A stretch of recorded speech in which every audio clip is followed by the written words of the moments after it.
So, what happens when a sound, a beat, a whole genre of music travels across the world? It's not just a simple copy-paste job. Oh no, it transforms, it adapts, and sometimes it becomes something totally new. And today, we're going to dig into exactly that, how music evolves when it crosses the boundaries of culture and generation. To get our heads around this, let's jump into two wildly different worlds. First, picture this. It's New York City, 1989. The airwaves are just buzzing with the latest hits from the legendary Hot 97 FM. Okay, got that? Now, let's jump 3 decades forward and thousands of miles away to Chengdu, China. The setting, it's not a radio station, it's a loud, bustling restaurant, and the air is thick with the smell of roasted fish and spicy chilies. So yeah, these two scenes, they couldn't feel further apart, right? But they're connected by the journey of music. And that gets us to the big question we're asking today. How does a genre like hip-hop really change when it moves from a place where music is a mass-produced product to a place where it's a powerful tool for local identity? Let's dive in. All right, so we'll start our journey back in 1989, right inside the American music industry's hit-making machine. And believe me, this was a world that ran on a very specific, very commercial formula. This right here gives you a perfect snapshot of what success looks like. It's the top 5 from the Gavin Report, a huge industry magazine, from just 1 week in January 1989. You've got these epic power ballads from Sheriff and White Lion, some iconic pop funk from Paula Abdul, and of course, stadium-filling rock from Bon Jovi. Success was something you could see, you could count, and it meant climbing this chart to number 1. And believe me, the industry was obsessed with data. They even cooked up this metric called the hit factor, which basically calculated the percentage of radio stations playing a song on repeat. So that number 1 song by Sheriff, it had a 98% hit factor. It was all about analytics, making sure a song had enough momentum to completely take over the airwaves. And check this out. This ad from that very same magazine issue just shows you how locked in everything was. A song's success was almost always tied to other big media. In this case, the hit movie The Naked Gun. Careers were literally built on this perfect storm of radio play, nonstop promotion, and huge media tie-ins. So the takeaway here is pretty clear, right? This entire system, from the charts to the metrics to the marketing, was designed for one thing and one thing only: creating a standardized hit product for the biggest possible audience. Being authentic meant having mass appeal. Okay, now let's do a complete 180 and see how this same genre evolved in a totally different ecosystem. We're fast-forwarding to today, landing in Southwest China, where the rulebook for the music industry is being torn up and rewritten from the ground up. Yeah, forget the corporate boardrooms and the industry reports. Over here, the creative process is immediate, it's raw. We're back in that Chengdu restaurant, where a group of rappers are huddled together, passing a phone around, listening to a track they literally just recorded a few hours ago. And that song? It's already getting buzz on social media. This is a scene built on pure passion, not some carefully planned promotion schedule. And at the heart of this new scene, you've got this epic rivalry between two cities. Chengdu, which is home to the crew CDC, and Chongqing, home to the collective Gosh. They're both fighting to be China's hip-hop capital. Chengdu's sound, it's heavily influenced by Western trap, but they use it to rap about their daily lives, their local culture. Chongqing's Gosh, though, they have a totally different mission. They want to create a truly native Chinese species of rap. So how do you do that? How do you create a native species of a foreign art form? Well, you infuse it with deep cultural roots. Artists from Chongqing, like the superstar rapper Guy, they do this by using literary devices like Chengyu. These are 4-character idioms that pack centuries of cultural and historical meaning. For example, a lyric might use an ancient proverb about a frog in a well to diss a rival's narrow-minded views.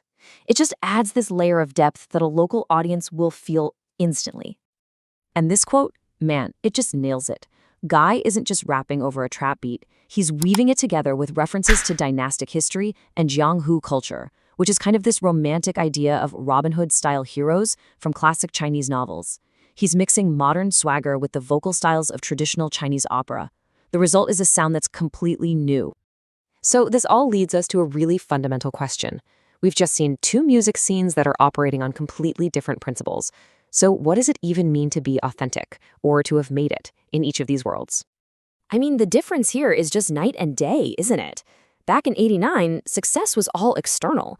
It was about topping charts, getting a high hit factor, and appealing to everybody.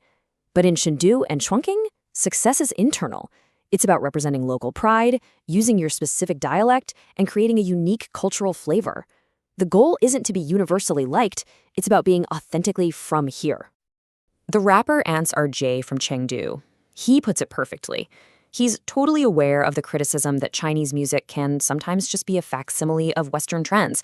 His mission, and really the mission of this whole scene, is to shatter that mold. It's about moving past simple imitation and into genuine creation. And using a local dialect is a huge part of this strategy. It's not just a cool stylistic choice. It's a powerful statement of local pride. It opens up all these new rhyming possibilities and sounds that you just can't get with standardized Mandarin. It's a very deliberate act of creating something that is not standardized, something uniquely tied to a place and its people. But, taking a form of expression that was born in one culture and making it your own, well, it's not that simple. It forces us to confront some complex and really important questions about influence, ownership, and respect. Let's get into it. And this right here is the question you just can't avoid, the one at the very center of this cultural exchange. As these artists are searching for their own local authenticity, they find themselves part of a much bigger, global conversation about the origins of hip-hop and its deep roots in Black American culture. So one perspective comes from Harakiri, a British-Jamaican producer who has been a huge part of China's underground scene, and his take is fascinating. For many of these artists, he says, the context is just different. They see hip-hop style as broadly Western, and they adopt it as a way to rebel against their own conservative cultural norms without necessarily connecting it to the specific racial history of the US or Europe. But then, you've got this other crucial viewpoint. Bohan Phoenix, a rapper who grew up in New York but is now based in Chengdu, makes a really powerful point. He says that if your goal is to be part of the global hip-hop community, then you absolutely have a responsibility to understand and acknowledge the art form's specific cultural origins. So what you end up with is this really fundamental tension, right? On one hand, you have a form of local rebellion with artists using symbols they see as Western to push boundaries at home. But on the other hand, you have the responsibility that comes with participating in a global art form with a very specific and often painful history. There's this huge gap between the local interpretation and the global context, and navigating that space, well, that's the challenge for this entire scene. And all of this leaves us with a pretty provocative thought.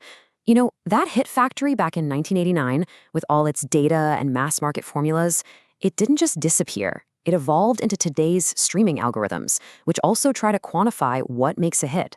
The journey of trap music to Chengdu shows us a powerful alternative. Music that's hyperlocal, specific, and fiercely independent. And this forces us to ask a much bigger question. In a world where sounds and cultures mix at lightning speed, what does authentic music even mean anymore?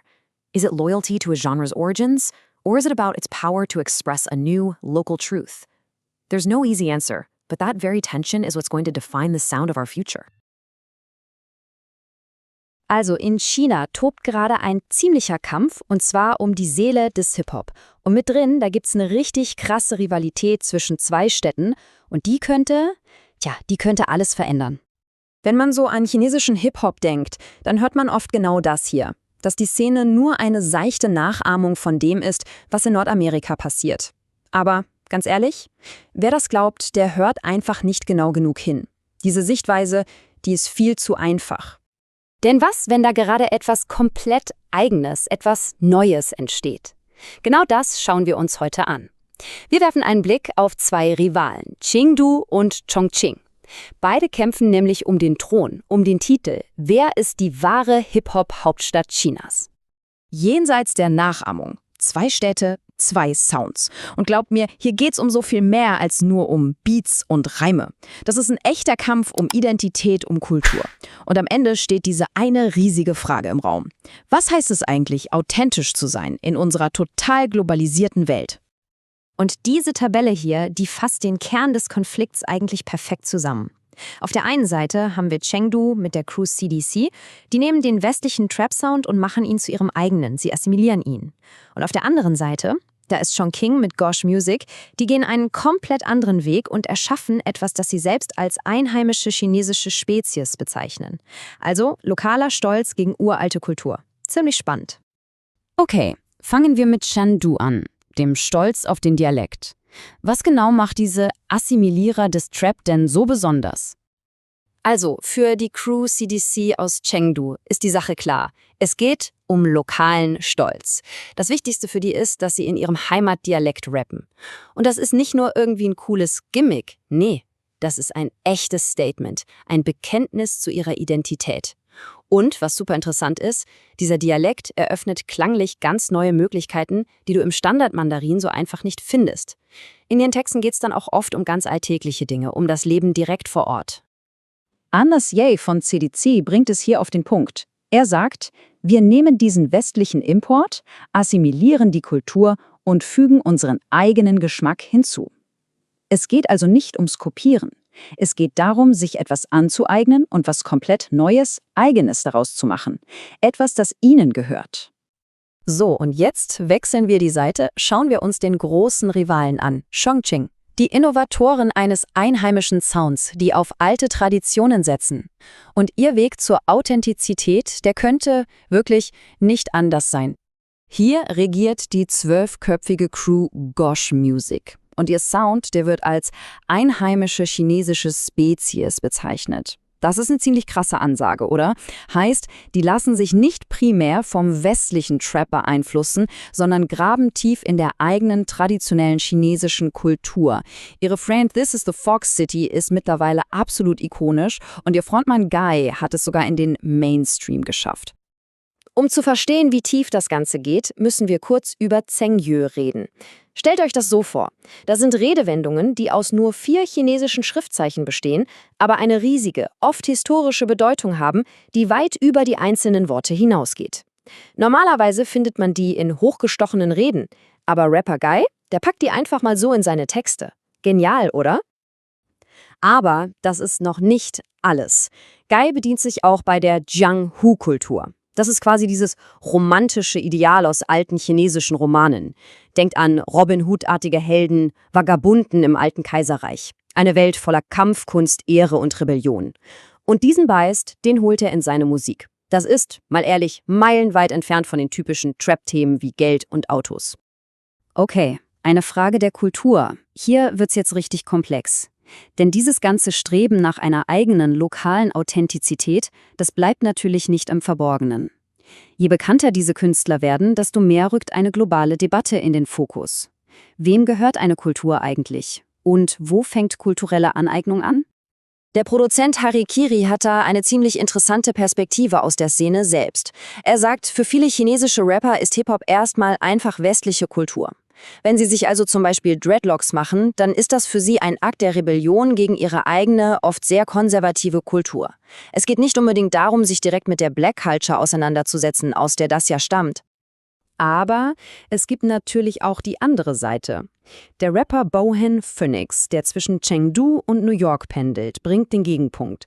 Er sagt im Grunde, Leute, wenn ihr auf der Weltbühne mitspielen wollt, wenn ihr wirklich Teil der globalen Hip-Hop-Community sein wollt, dann müsst ihr euch auch mit dem globalen Kontext und den Wurzeln dieser Kultur auseinandersetzen. Da kommt man nicht drum herum. So, der neue chinesische Geschmack. Eine neue Authentizität schmieden. Wer gewinnt denn nun diesen Kampf? Chengdu oder Chongqing? Tja, und die Antwort ist, es ist nicht so einfach. Und genau das macht diese ganze Sache ja so unglaublich spannend.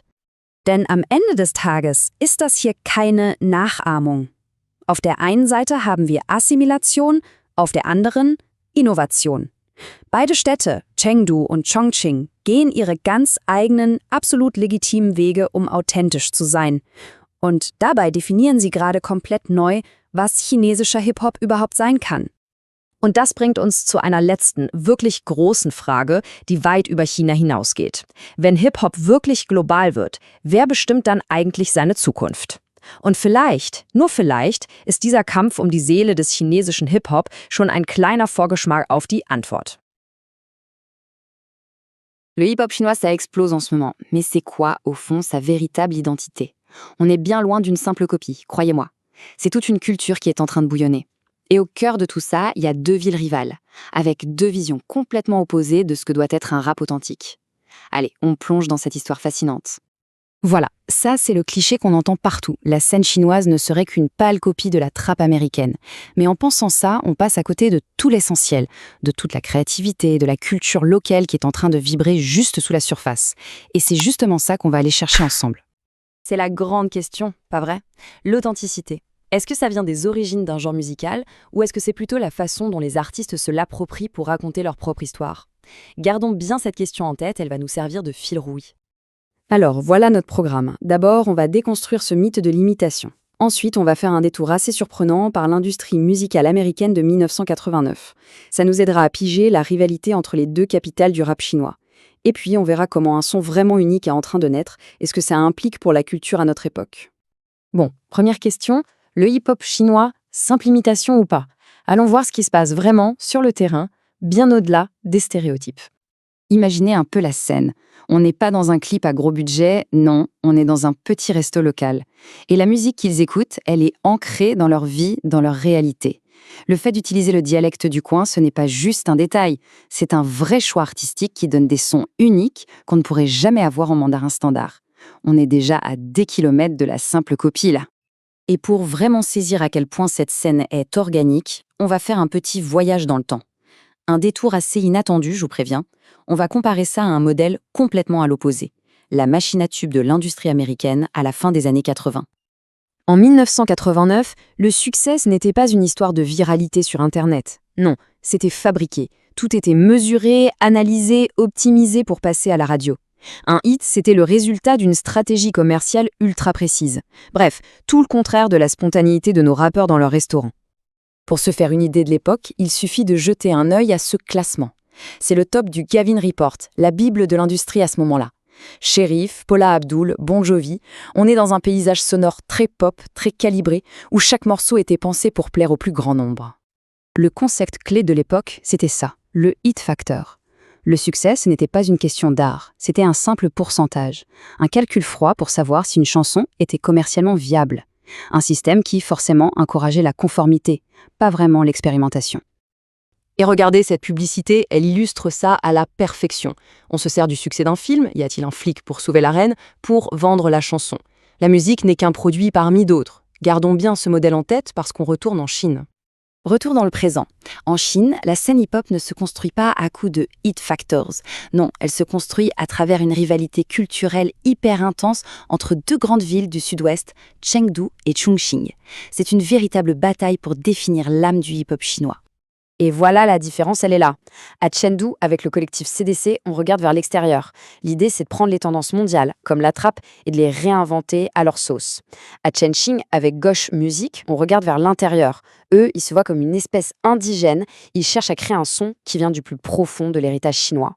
Deux philosophies, deux futurs possibles pour le rap là-bas. Mais attention, même à Chengdu, la ville la plus internationale des deux, la fierté locale est super importante. C'est ce que dit Lil Shin du CDC. Leur musique, c'est le reflet de leur ville, de leur vie de tous les jours. Ce n'est pas une copie, c'est leur identité. Anne Sergi, un autre membre du CDC, le dit encore plus clairement. Il sait très bien qu'on accuse souvent la musique chinoise d'imiter.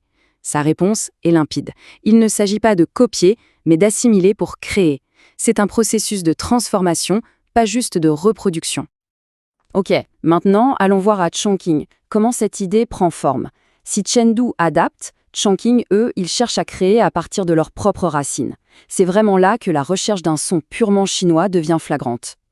À Chongqing, le collectif Gauche est complètement imprégné par l'atmosphère de sa ville, qu'ils appellent la cité du brouillard. Contrairement à leurs rivaux de Chengdu, ils ne regardent pas vers l'étranger. Non, ils puisent directement dans les traditions chinoises pour nourrir leur musique. Alors, pour comprendre leur démarche, il faut connaître des concepts comme le changyu. Ce sont des sortes d'expressions idiomatiques très imagées, composées de 4 caractères. Les intégrer dans un texte de rap, c'est comme mettre de la poésie classique dans un art moderne. Ça donne une profondeur et une couleur uniques aux paroles. Un autre concept super important, c'est le jianghu. C'est tout un univers littéraire, un monde hors la loi au grand cœur, de guerriers errants. En s'inspirant de ça, les rappeurs de Chongqing ne parlent pas seulement de la rue, ils la connectent à une mythologie culturelle qui est profondément chinoise. Et l'artiste qui incarne ça à la perfection, c'est Guy. Ces textes sont hyper complexes, bourrés de références que seul un public chinois peut vraiment saisir. Et en plus de ça, ils mélangent le flow du rap avec des techniques vocales qui viennent du chant traditionnel chinois. C'est la création d'une forme d'art totalement hybride, vraiment nouvelle. Toute cette créativité nous amène forcément à une question plus large et un peu plus complexe aussi. Le hip-hop, à l'origine, est né de la culture noire américaine. Alors, qu'est-ce qui se passe quand des artistes à l'autre bout de la planète se l'approprient? C'est la question qu'on ne peut pas éviter. Où est la limite entre l'hommage et l'appropriation culturelle? Dans le contexte chinois, la réponse est loin d'être simple. Alors écoutons ce que les acteurs de cette scène en disent eux-mêmes. On a une première perspective, celle du producteur Harikiri. Il nous explique que pour beaucoup de gens chinois, les codes du hip-hop, comme les dreadlocks par exemple, ne sont pas vus comme liés à la culture noire, mais plutôt comme un symbole de la culture occidentale en général. Pour eux, c'est un moyen de se rebeller contre les normes de leur propre société. Mais on a un autre son de cloche, celui de Bohan Phoenix. C'est un rappeur qui a grandi entre la Chine et New York, donc il a une vision différente. Pour lui, si on veut être respecté sur la scène mondiale, on ne peut pas ignorer les origines du hip-hop. Il met le doigt sur une forme de responsabilité, celle de comprendre et de reconnaître l'histoire de la culture qu'on adopte.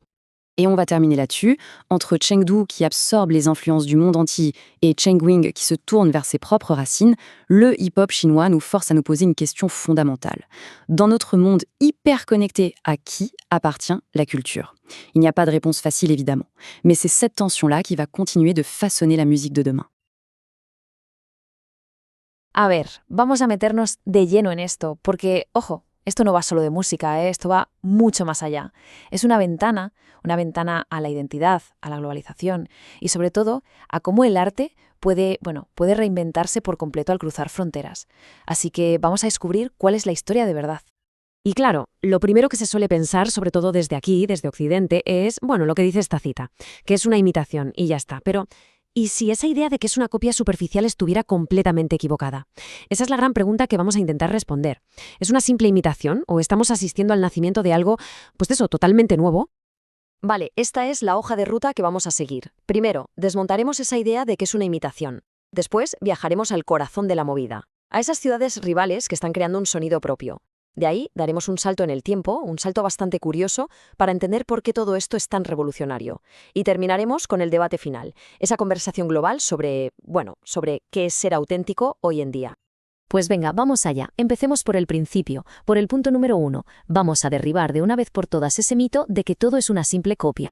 Y aquí viene lo interesante. Porque esto no está pasando en las típicas ciudades gigantes como Pekín o Shanghái, no. Esto nace de dentro, del interior del país, en sitios como Chengdu y Chongqing.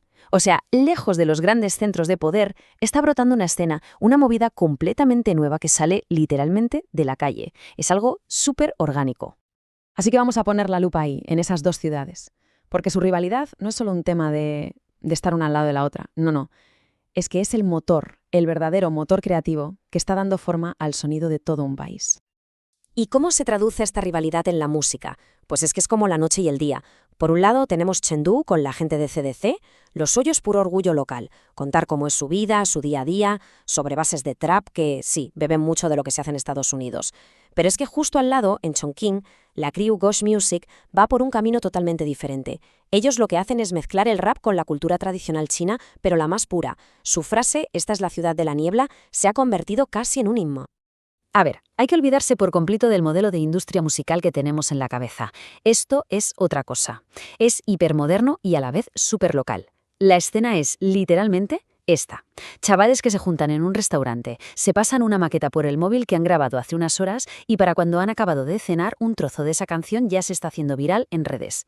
Y encima, al rapear en sus propios dialectos, es que abren un abanico de rimas y sonidos que el mandarín estándar simplemente no les permite. Vale, está claro que usan sus dialectos. Perfecto. Pero, ¿cómo consiguen de verdad que suene a algo propio, a algo auténtico y no solo a una importación de fuera? Pues la clave nos la da él mismo, Answer J de CDC. Lo interesante está en las palabras que usa: asimilar, añadir nuestro propio sabor. Ojo, no dice copiar, dice asimilar. Es una transformación totalmente consciente. Están de hecho creando algo que sienten que es suyo. Un ejemplo muy claro de esta transformación es este.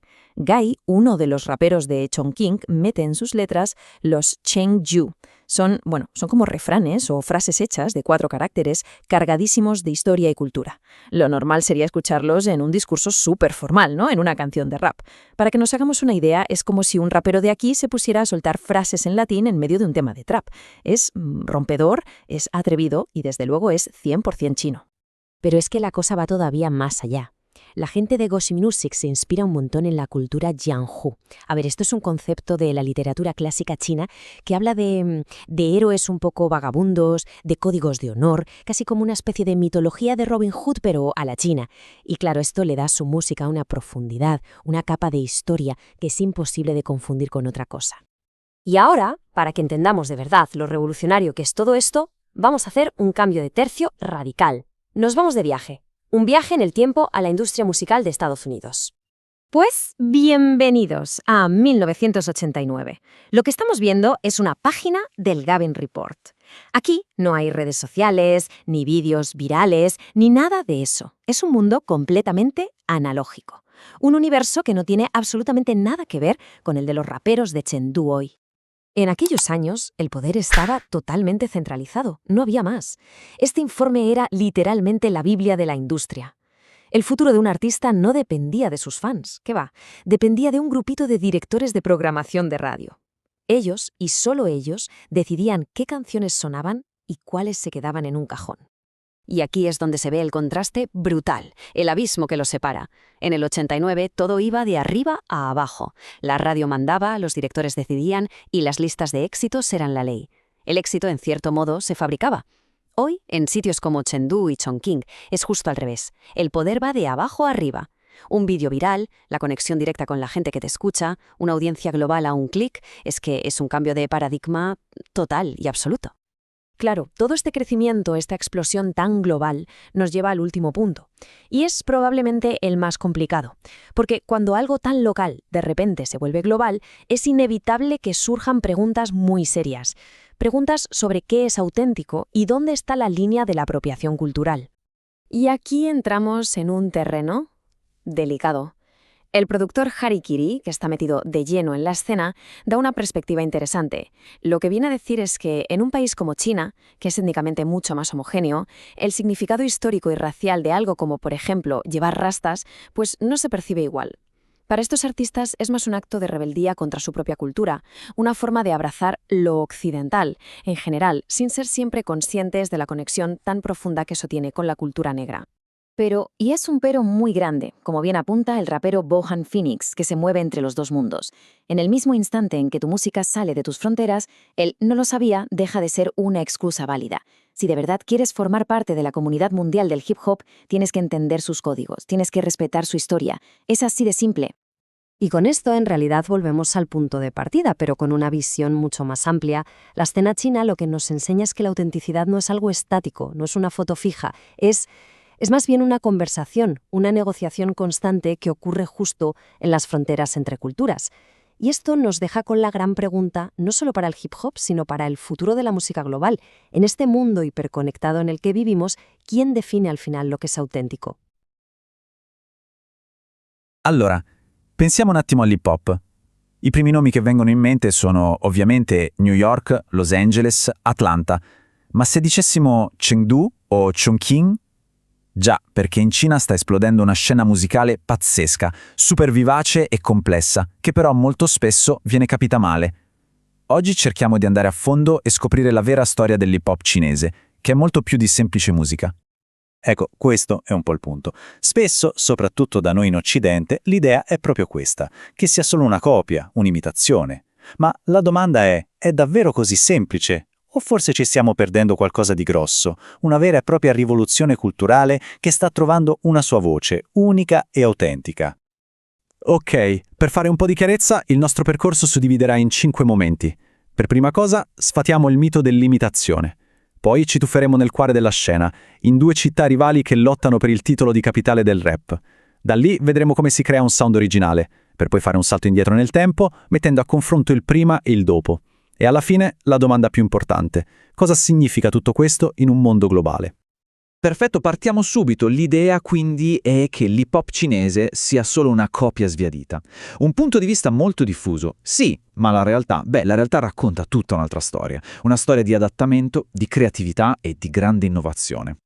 E questa storia di innovazione non nasce nel vuoto, anzi, ha un cuore pulsante, un epicentro geografico ben definito. 2 gigantesche metropoli nel sud-ovest della Cina, Chengdu e Chongqing. Sono separate dalle montagne, ma sono vicinissime culturalmente. E oggi sono in lotta, una competizione accesissima per decidere quale sarà il futuro del rap cinese. E chi sono i protagonisti di questa sfida? Da un lato abbiamo Chengdu, con la sua crew, la CDC, sì, proprio quella degli Higher Brothers, che magari qualcuno conosce già. E dall'altro lato del ring, per così dire, c'è la Gauche Music di Chongqing. Entrambi potentissimi, ma con stili e filosofie che non potrebbero essere più diversi. Ok, ma la vera domanda è: come si fa a prendere un genere che viene da così lontano e a renderlo proprio? Non basta copiare, bisogna trasformarlo, reinventarlo. Vediamo un po' come ci sono riusciti. La ricetta di Chengdu e della CDC è tutta basata sull'orgoglio locale. Rapper come Lil Shin lo dicono chiaro e tondo, raccontano la loro vita, quello che vedono ogni giorno, e la cosa pazzesca è che lo fanno usando il dialetto del Sichuan. E non è solo una scelta stilistica, eh. Il dialetto ha suoni diversi, un ritmo tutto suo, che apre a flow e rime impossibili in mandarino standard. È il loro modo per dire: questo è il nostro sound, è inimitabile. A Chongqing, invece, si cambia completamente registro. Se Chengdu è iperlocale, superurbana, la Gauche Music fa un viaggio indietro nel tempo. Immaginatevi, prendono il sound trap, così moderno, e lo fondono con elementi della cultura classica cinese, quella che si studia sui libri. Un esempio su tutti? Prendiamo Gai, uno dei loro artisti di punta. Cosa fa? Infila nei suoi testi i Chengyu, delle espressioni idiomatiche antichissime, roba da letterati, quasi aulica. È un po' come se da noi un trapper iniziasse a citare Dante o a rappare in latino. L'effetto è un cortocircuito culturale pazzesco che crea uno stile unico al mondo. E non è finita qui, perché la cosa va ancora più a fondo. La Gauche Music si ispira addirittura alla cultura Jianghu. Dobbiamo immaginarci una specie di mondo epico, un po' alla Robin Hood, fatto di eroi erranti, di ribelli con un codice d'onore, e i temi di cui parlano sono proprio quelli: fratellanza, onore, che a pensarci bene sono temi super hip hop, solo che qui arrivano da una tradizione letteraria millenaria. Incredibile. Ok, fin qui abbiamo visto cosa fanno, ma per capire davvero la portata di questa rivoluzione dobbiamo allargare un po' l'inquadratura. Facciamo un passo indietro e confrontiamo il mondo della musica di una volta con quello di oggi. La differenza è abissale e ci spiega un sacco di cose. Guardate un po' qua, questa è una pagina del Gavin Report del gennaio 1989. Per chi non lo sapesse, questa era la Bibbia dell'industria radiofonica americana. Se il tuo nome finiva qui dentro, forse avevi una chance, altrimenti eri fuori. Un mondo completamente analogico, lento e controllato da pochissime persone. E ora guardate la differenza con oggi. Nel 1989 i gatekeeper, quelli che decidevano il successo, erano i direttori delle radio. L'unica cosa che contava era quante volte passavi in radio.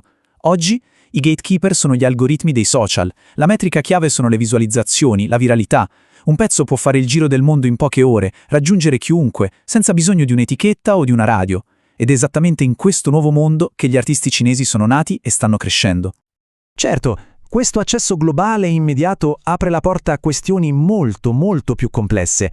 Quando un genere nato dalla cultura nera americana viene adottato e trasformato in un contesto così diverso, la linea di confine tra omaggio e appropriazione si fa sottile, dove finisce uno e dove inizia l'altra. C'è una prima prospettiva, quella del produttore Harikiri, che dice una cosa interessante. Sostiene che per molti artisti cinesi l'hip hop non è visto come musica nera, ma più in generale come cultura occidentale. Diventa un simbolo di ribellione contro le regole della loro società. Quindi se adottano certi stili come i dreadlock, lo fanno come un atto di anticonformismo più che altro. Però c'è anche un'altra campana, quella di artisti come Bohan Phoenix, che è cresciuto a cavallo tra Cina e New York e quindi conosce entrambi i mondi. Lui dice: attenzione, se vuoi far parte della scena hip hop globale devi essere consapevole delle sue radici. L'hip hop ha una storia profonda, legata alla lotta e all'identità afroamericana. Ignorare questo pezzo significa non capire fino in fondo di cosa si sta parlando. Insomma, il punto cruciale alla fine è proprio questo, quello che nasce come un'espressione super locale, nel momento in cui diventa virale e supera i confini, entra per forza in una conversazione globale, molto più grande e complessa. E la scena cinese si trova esattamente lì, in questo momento, a un punto di svolta. E questo ci lascia con la domanda finale, quella che forse non ha una risposta facile. In un mondo così interconnesso, dove le culture e le idee viaggiano alla velocità di un click, chi è che decide cosa è autentico? Chi ne ha il diritto? È una questione che va ben oltre l'hip hop cinese, ma che riguarda il futuro stesso del modo in cui vivremo la cultura globale.